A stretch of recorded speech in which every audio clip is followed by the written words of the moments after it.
আজ তোমাদের শোনাবো কৃষ্ণপুরের এক ভয়ানক ঘটনা। কৃষ্ণপুর হাওড়া স্টেশন থেকে ট্রেনে 2 ঘন্টার দূরত্বে অবস্থিত একটা গ্রাম।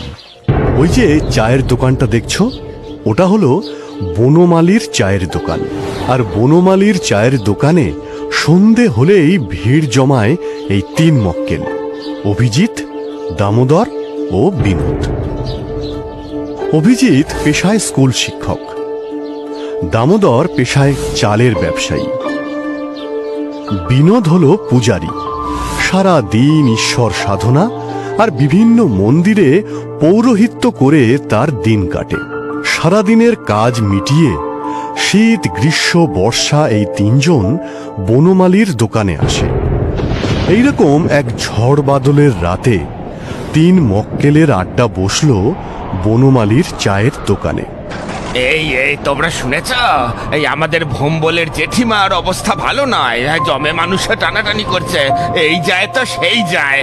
হ্যাঁ, আজ দোকানে ভোম্বলদের পাশের বাড়ির ওই হারান কাকা এসেছিল, সেও এই কথাই বলছিল। ও বনমালীদা, খবর শুনেছো? কি খবর রে হারু? আরে ভোম্বলের জেঠিমা এই মিনিট 15 আগে মারা গেছে গো। গজেন ডাক্তার এসে ডেথ সার্টিফিকেট লিখে দিয়ে গেল। সে কি?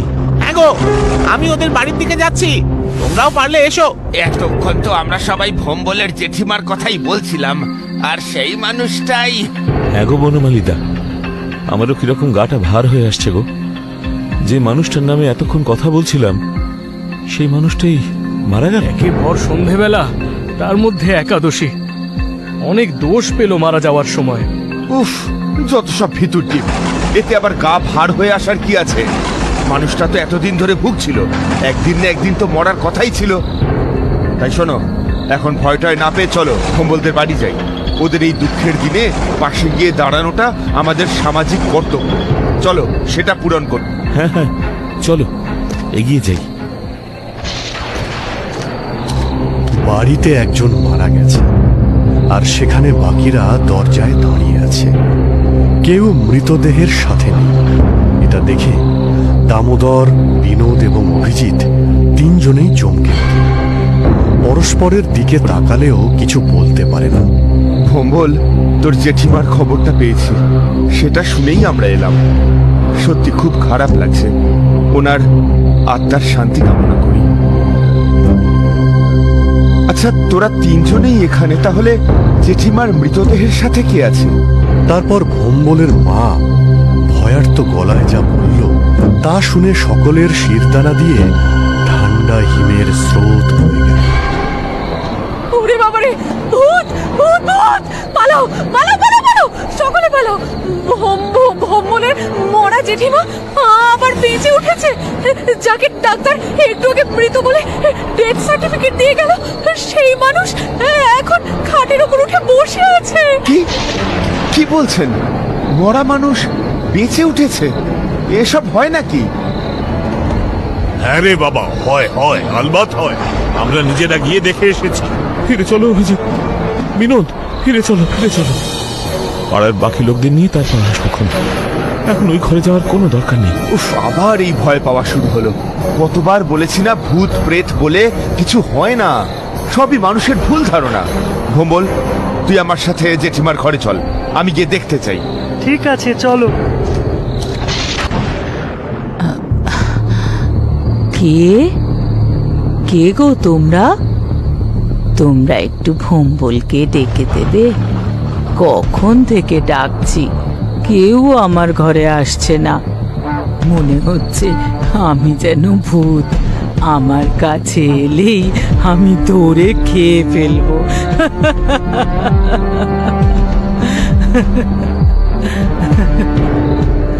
ভোম্বলের জেঠিমার এই কথা শুনে ভোম্বল আর অভিজিৎ দুজনেই বেশ ভয় পেয়ে গেল। জেঠিমা, এই তো আমি ভোম্বল। তুমি আমায় চিনতে পারছো না? ও বাবা, ভোম্বল, এইদিকে আয়। আয় বাবা, আমার পাশে এসে বস। তা আমায় এরম ভয় পাচ্ছিস কেন? কখন থেকে তোদের ডাকছি বলতো? আমার যে খুব খিদে পেয়েছে রে। তোরা কি রে ভোম্বল, বয়স্ক মানুষটার কখন থেকে খিদে পেয়েছে, আর তোরা কেউ ভয়ে এই ঘরেই ঢুকছিস না। এই বৃষ্টির দিনে হয়তো একটু ঝিম মেরে গেছিল, আর তোরা সঙ্গে সঙ্গে ভেবে নিলি মানুষটা মরে গেছে। ছি! না মানে আমি তো কিছুই বুঝতে পারছি না। এখন আর মানে মানে করতে হবে না, জেঠিমাকে আগে খেতে দে। আমরা চলি জেঠিমা, আপনি খেয়ে দে বিশ্রাম নিন, ঠিক আছে? আমরা পরে আসবো। হ্যাঁ।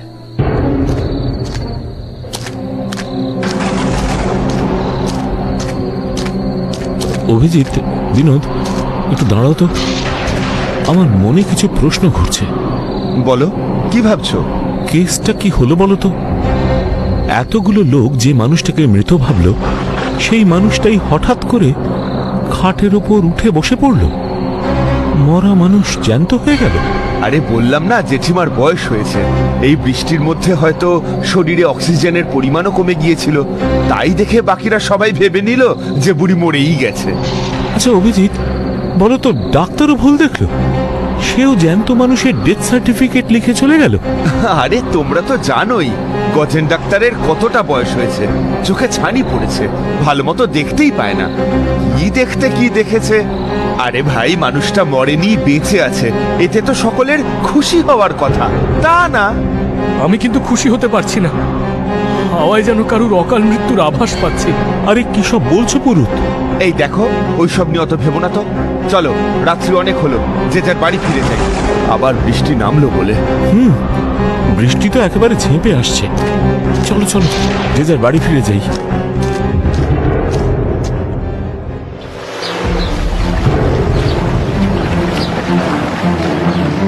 এই ঘটনার ৩-৪ দিন পর থেকে গ্রামের মানুষের জীবন আবার স্বাভাবিক ছন্দে ফিরে আসে। কিন্তু তারপর থেকে রাত হলেই গ্রামে বিভিন্ন ভৌতিক কার্যকলাপ শুরু হয়।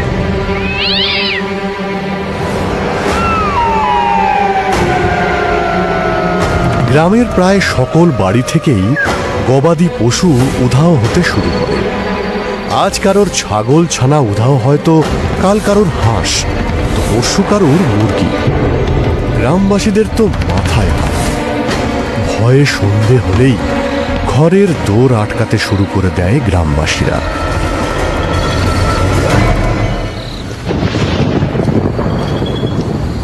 আরে অভিজিৎ, কি দরকার ছিল বলো তো ভাই, এই বৃষ্টির মধ্যে ছাতা মাথায় গ্রামের এ প্রান্ত থেকে ও প্রান্ত হেঁটে বনমালীদার দোকানে চা খেতে যাওয়ার? আরে বন্ধু, এই বৃষ্টির মধ্যে গরম গরম চা, সাথে তেলে ভাজা, খাওয়ার মজাটাই তো আলাদা। বিনোদটা না এসে এই মজাটা মিস করে। কিন্তু নিজেরা খেতে বেরিয়ে যদি কোনো ভূতের পেটের খাবার হয়ে যায় ভাই, সেটা কি ভালো হবে? জীবনের মতন শেষ চা খাওয়া হয়ে যাবে ভাই অভিজিৎ, মনে থাকে যেন। দূর দূর দূর, তুমি এত ভয় পাচ্ছ কেন? ভাই দামোদর, এই বৃষ্টির মধ্যে ওখানে কে বসে আছে? আরে সত্যি তো। এই, ওই গাছের নিচে তুমি কে? ওখানে বসে কি করছো? কি হলো, কথা কানে যাচ্ছে না? আমি কিছু জিজ্ঞেস করছি তো।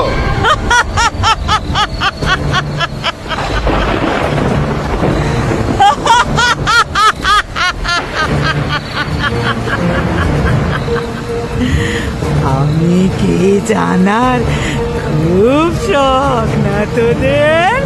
হ্যাঁ?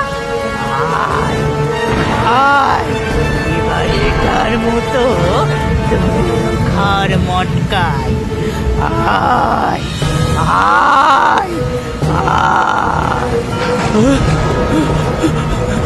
পালাও পালাও ভাই পালাও, ওদিকে গিয়ে আর লাভ নেই। যদি প্রাণে বাঁচতে পারি তাহলে এরকম চা অনেক খাওয়া যাবে। পালাও পালাও অভিজিৎ, পালাও।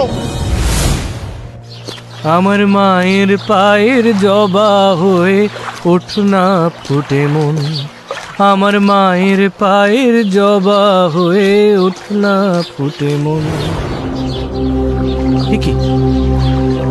কি ব্যাপার ভাই, তোমরা এত ভোরবেলা মন্দিরের দরজার সামনে বসে আছো কেন?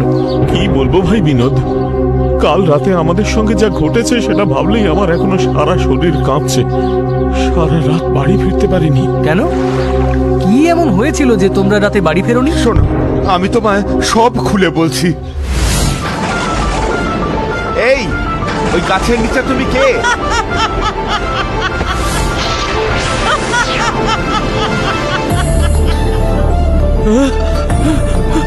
পালাও পালাও ভাই পালাও। এ কি বলছো অভিজিৎ? তুমি একজন শিক্ষক মানুষ হয়ে হঠাৎ ভূত প্রেতে বিশ্বাস শুরু করলে? আমি শুধু নিজের চোখে যা দেখেছি তাই তোমায় বললাম মাত্র।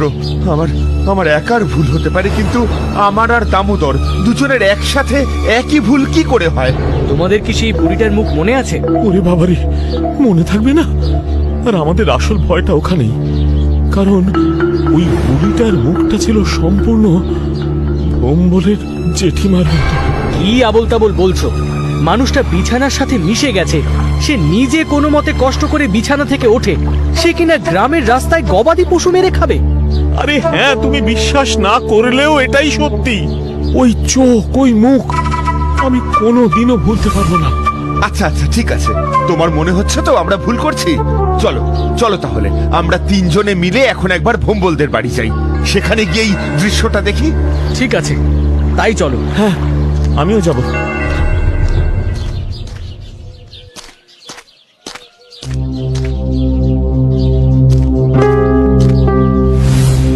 আরে তোমরা তিনজন সকাল সকাল আমাদের বাড়িতে, কি ব্যাপার?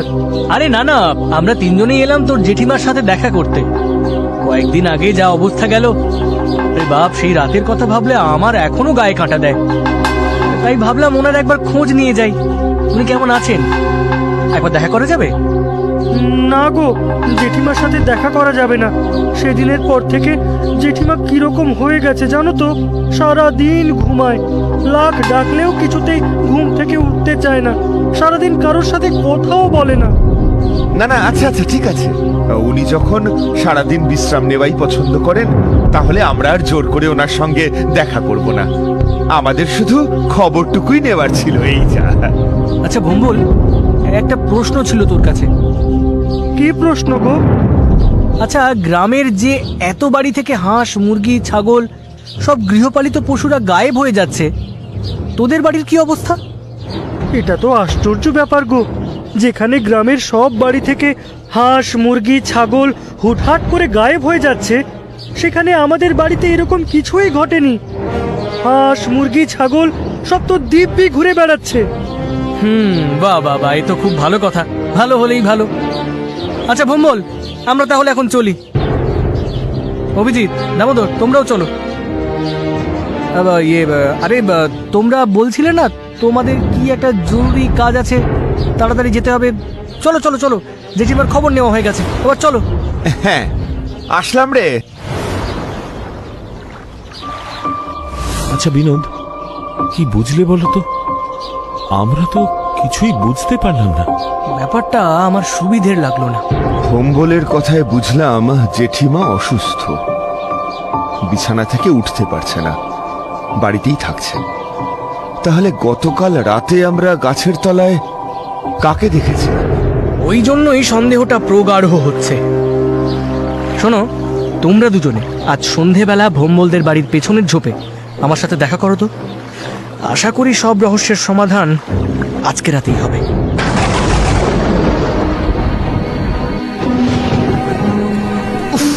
কি বিরক্তিকর ব্যাপার! সেই সন্ধ্যা থেকে দাঁড়িয়ে দাঁড়িয়ে রাত হতে চলল, এক তো বিনোদের দেখা নেই, অন্যদিকে ঝোপ ঝাড় অন্ধকারে মশা ছিঁড়ে খাচ্ছে। সত্যি তো, আর যে কতক্ষণ দাঁড়াতে হবে বুঝতেও পারছি না। উফ, কি মশা রে বাবা! তোমরা তৈরি তো? কতক্ষণ ধরে দাঁড়িয়ে আছি বলো তো ভাই বিনোদ? আমাদের আসতে বলে তুমি নিজেই গায়েব। আমি ভাবলাম হাঁস মুরগির মতো তোমাকেও কেউ তুলে নিয়ে গেছে। আমি মন্দির থেকে কিছু জিনিস আনতে গিয়েছিলাম, পরে কাজে লাগতে পারে। আরে এটা তো এই বিনোদ, অভিজিৎ, এটা তো জেঠিমার ঘর। জেঠিমার ঘরের জানলা এখন কে খুললো?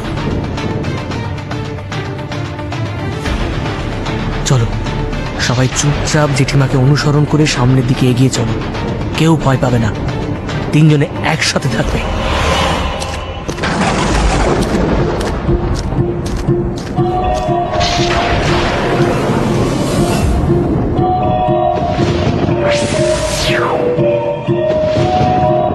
বিশ্বাস হচ্ছে না, বিশ্বাস হচ্ছে না, বিশ্বাস হচ্ছে না। এত বছর ধরে যা পড়েছিলাম, যা সকলকে পড়িয়েছিলাম, সব ভুল নাকি আজকে নিজের চোখের সামনে যেটা দেখছি সেটা ভুল? দামোদর, তুমি আমার সঙ্গে এসো। আর অভিজিৎ, তুমি যাও ভোম্বলের বাড়ি থেকে ভোম্বলকে আর গ্রামের আরো কিছু মানুষকে ডেকে নিয়ে তোমরা যে গাছের নিচে সেদিন রাত্রে বুড়িকে দেখেছিলে সেই গাছের সামনে চলে এসো। আমার অঙ্ক আশা করি ভুল হবে না। আচ্ছা, আমি সরাসরি ওই গাছের নিচেই পৌঁছচ্ছি।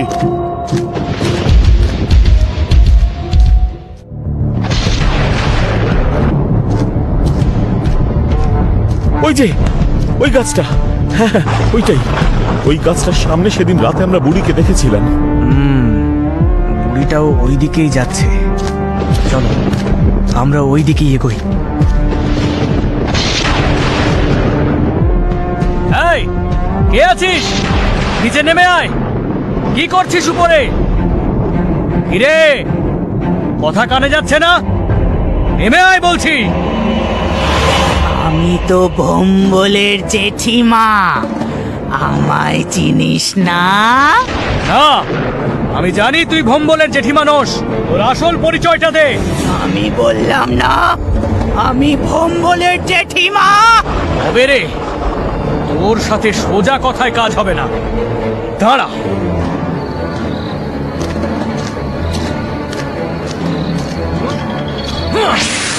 ওরে বাবা রে, জ্বলে গেলাম রে, পুড়ে গেলাম, মরে গেলাম রে, মরে গেলাম। ওরে ওরে, আর দিস না, ওরে ওই ধুলো দিস না। আমি বলছি আমি কে? আমি হলাম গৌরী চৌধুরী। আজ থেকে 30 বছর আগে আমি এই গ্রামেই থাকতাম। ওই ভোম্বলদের বাড়ির পাশেই আমার বাড়ি ছিল। এক বর্ষার রাতে এই পথ দিয়ে যাওয়ার সময় পা পিছলে ওই পুকুরে পড়ে যায়, আর পুকুরে ডুবে আমি মরে যাই। আমার বাড়িতে নিজের লোক বলতে কেউ ছিল না।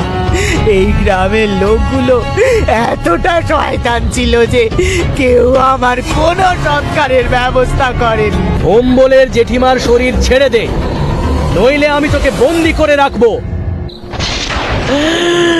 অতই সোজা নাকি? হ্যাঁ, এত বছর পর আমি একটা শরীর পেয়েছি, আর এই শরীর আমি ছাড়বো না। এবার তোদের গ্রামে ঘোর বিপদ, ঘোর বিপদ।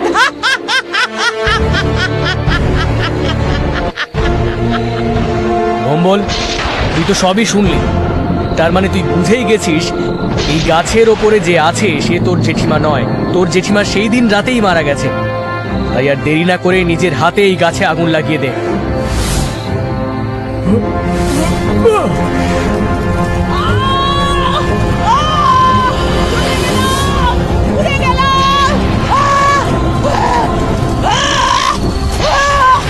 ভালো করলি না, কাজটা কিন্তু ভালো করলি না। তোদের ভালো হবে না। আমি আসবো, আমি আবার আসবো, আবার আমি ফিরে আসবো।